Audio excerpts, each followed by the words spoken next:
Elizabeth Hartley was one of the most celebrated actors on the London stage in the 1700s. She was also notorious for the role she played in society scandals including the Vauxhall Affray. Life. Elizabeth Hartley was the daughter of James and Eleanor White of Barrow, Somerset, England. She later took the name Hartley, but it is not known from whom. Various suggestions have been made including the master to whom she was a chambermaid, and other actors of a similar name.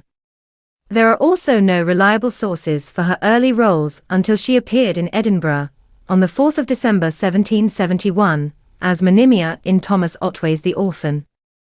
After a season in Edinburgh she moved to Bristol where David Garrick, who had heard of her remarkable beauty, commissioned the actor John Moody to attend a performance and report back to him.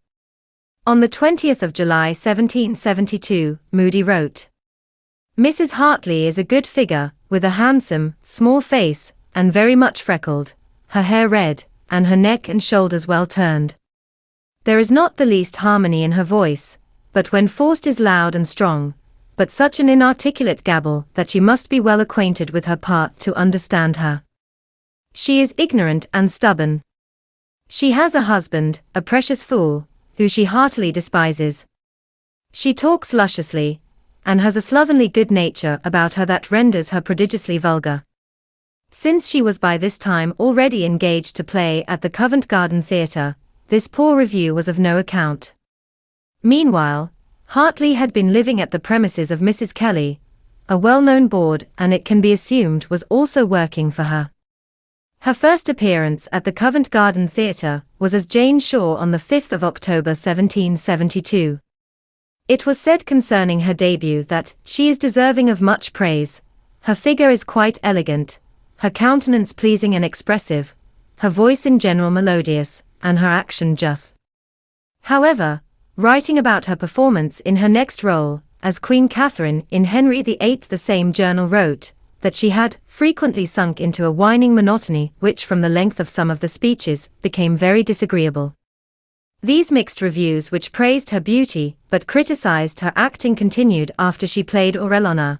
Her beautiful figure and sweet face made every auditor wish that nature had given her a voice less dissonant and monotonous. In the summer of 1773 the events that became known as the Vauxhall Affray took place. A group of young men including Thomas Littleton, the notorious libertine, George Robert Fitzgerald and Captain Crofts, were involved in a drunken brawl which started in the Vauxhall Gardens where Hartley was walking with Rev. Henry Bate. Bate became incensed by the rudeness of the young men in staring at and making remarks about Hartley. Insults were exchanged, threats were made, and a duel was proposed. The affair culminated with a boxing match in a tavern. Owing to the notoriety of the people involved, these events stimulated extensive debate and gossip, and a pamphlet was published and circulated.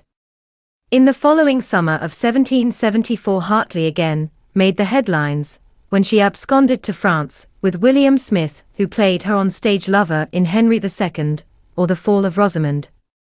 They travelled on to Cork, Ireland, where they acted together. They both returned to London for the autumn season. Her looks were more often praised than her acting, but she was popular with audiences.